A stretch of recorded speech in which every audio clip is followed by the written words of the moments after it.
Olá a todos, vamos falar agora sobre os gases medicinais, né?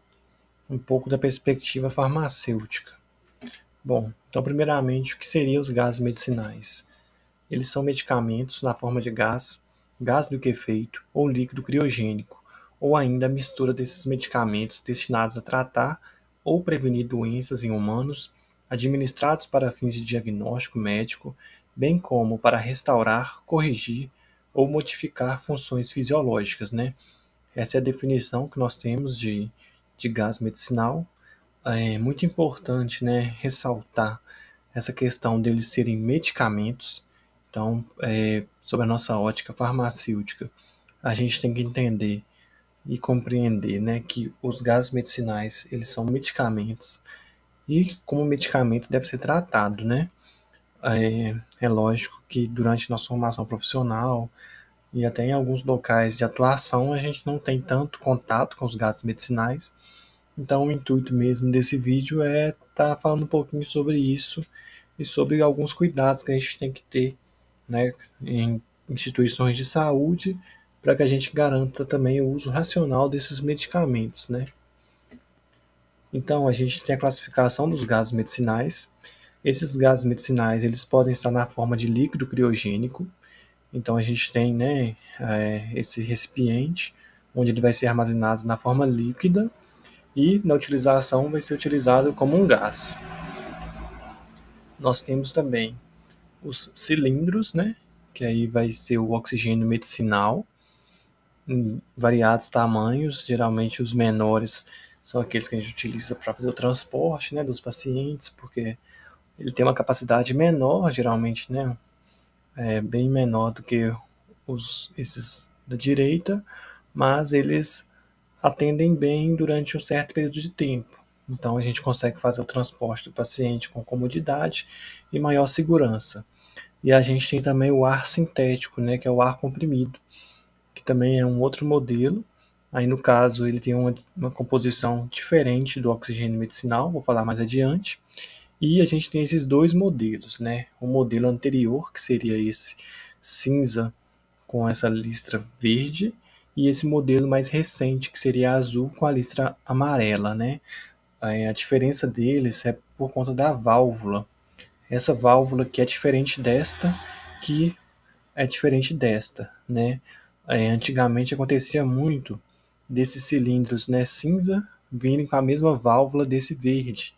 E isso pode acarretar algum problema na questão da utilização desse gás, visto que tendo a mesma válvula, ele pode ser, né, preenchido com, por exemplo, 100% de oxigênio medicinal, quando na verdade ele tem uma porção bem menor. Então esse azul com amarelo ele tem essa válvula nova que vai impedir isso. Então, ou seja, eu não consigo conectar esses cilindros no mesmo local. A gente também tem o óxido nitroso e o dióxido de carbono, mas a gente não vai se ater a eles nessa apresentação. As principais aplicações dos gases medicinais. Bom, então aqui a gente tem, né, a descrição deles. Então, o oxigênio medicinal líquido, que seria aquele verde, né, 99,95% de pureza. Também temos o oxigênio medicinal gasoso, que também tem que ter uma pureza de 99,5% aqui no caso. E aí a gente tem, né, esses dois, que no caso são os dois primeiros exemplos que eu citei, esse na forma de líquido criogênico e esse na forma, né, de cilindros, né? E os dois vão ter aplicações para a oxigenoterapia dos pacientes.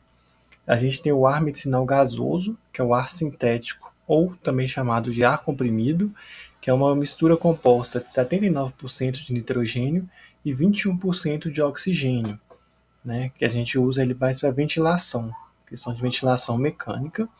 E a gente tem o óxido nitroso, tanto líquido quanto gasoso, e a sua mistura de óxido nítrico e nitrogênio, que aí é mais utilizado em questão de anestesia e também para vasodilatação. Aqui só exemplificando a questão da cadeia, né, dos gases medicinais, né, desde a produção, né, desse gás, né, dessa planta de produção, até o abastecimento, né, de um caminhão que vai fazer ou abastecimento direto do tanque de líquido criogênico, ou vai fazer o abastecimento dos cilindros, e esses cilindros vão ser trocados, né, nas instituições de saúde. Aqui é a mesma coisa, né, mostrando, né, todo o processo, como é feito desde a usina de oxigênio, a distribuição, aqui no caso por via cilindros, aqui no caso líquido criogênico, ou até mesmo por tubulações, né, vai abastecer a instituição e depois vai ser utilizado para o tratamento dos pacientes que requerem, né, uma oxigenoterapia, uma ventilação mecânica ou uma anestesia no caso. E aí, muito importante a gente lembrar, né, do ciclo de ciência farmacêutica também, da questão dos gases medicinais. Então, a gente tem que ter, né, desde lá da seleção, da padronização, a gente vai ter que verificar, né, qual a capacidade da minha instituição, quantos pacientes que eu vou atender, qual o perfil desse paciente, né, se é um paciente que vai requerer mais ou menos oxigênio, se eu vou receber pacientes críticos que podem precisar de ventilação mecânica ou não. Então isso tudo tem que ser, né, bem estudado, bem desenhado, para só depois a gente começar, né, fazer os contratos com as empresas e aí fazer o recebimento, né. Importante também a periodicidade, né, dessa entrega, né, se a gente consegue ter uma contingência, caso aconteça algo, né, fora do esperado. A gente também tem que ter locais específicos para armazenamento. A utilização tem que ser uma utilização racional, né? A troca e a reposição sempre no momento oportuno. A nova solicitação, né, para um ressuprimento da instituição. Lembrando que em alguns locais essa solicitação ela já é mais automatizada, o que facilita. Em outros a gente tem que fazer a solicitação conforme o nosso consumo, né? E monitorar esses processos para garantir que esteja feito da forma adequada. Então, no recebimento, né, a gente tem que verificar o quantitativo e o tipo de cilindros vazios, né, aqui na questão do recebimento, né, de cilindros, verificar as condições de transporte dos mesmos, acompanhar a retirada e a reposição desses cilindros, certificar a presença do lacre e avaliar o estado físico do cilindro. E é essencial que a gente também tenha um checklist, né, para que a gente possa ter um respaldo depois em questões de não conformidades, né? E também um outro ponto que pode ser acrescido também é avaliar a capacidade, né, que veio naquele cilindro, né? Pode ser feito desde que haja profissional disponível no momento. Então seria, né, abrir, romper o lacre do cilindro para verificar se realmente aquele cilindro ali ele está totalmente preenchido com aquele gás, né? Aqui só um exemplo, né, da questão do lacre, que no caso conforme, não conforme, pois estaria rompido o lacre de segurança. Aqui o aspecto físico também, né, a gente consegue ver claramente, nitidamente, quais os tipos de cilindro, e nesse caso aqui a gente já não consegue ver.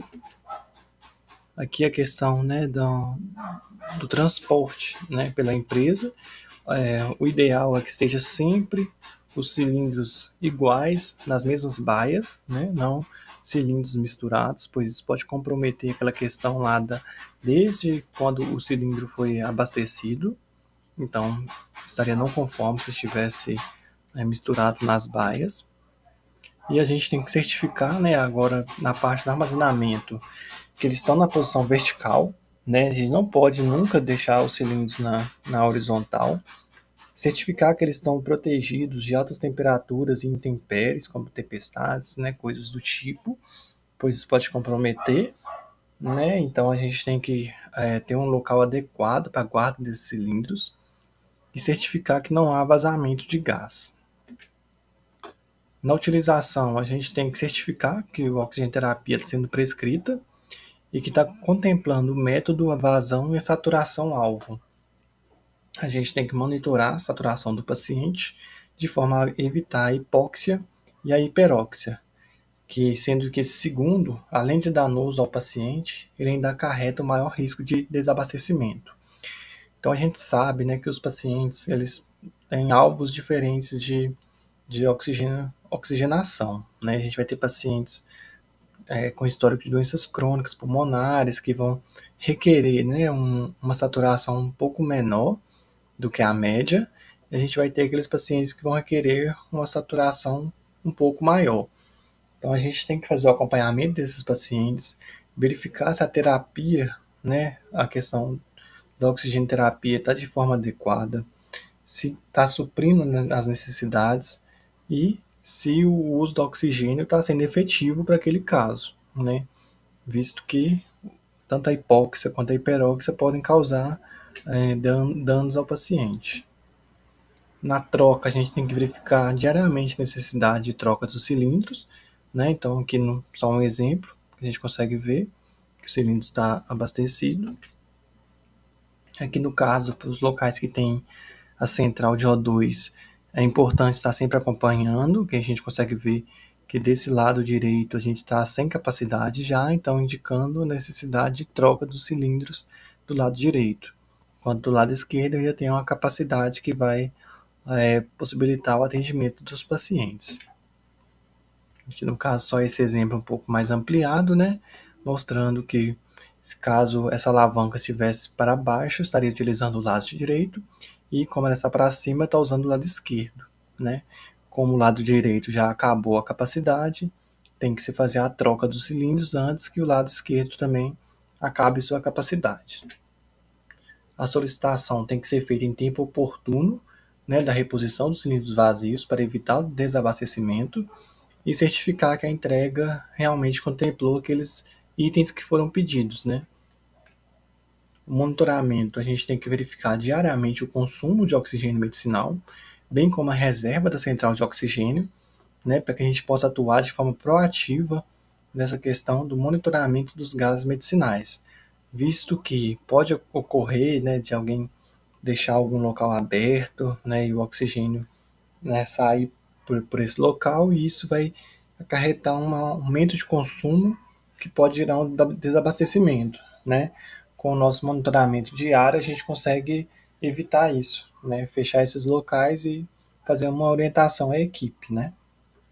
Verificar se tem algum escape de oxigênio e solicitar a correção, isso aqui também é essencial, e reportar diariamente também os pacientes em uso de oxigenoterapia por período superior a 24 horas. Essa é uma recomendação para que se possa, né, fazer uma estimativa de consumo do oxigênio, visto que quanto mais pacientes e mais tempo utilizando o oxigênio, maior a necessidade de estoque do mesmo, de ressuprimento. Então isso aí pode impactar de forma bem considerável a questão da gestão dos gases medicinais. E em resumo, né, seria um monitoramento mesmo de todas essas etapas, né, visto que são etapas, né, que fazem parte da rotina e que devem ser realizadas de forma, né, assertiva para poder garantir a questão do tratamento do paciente e o abastecimento da instituição.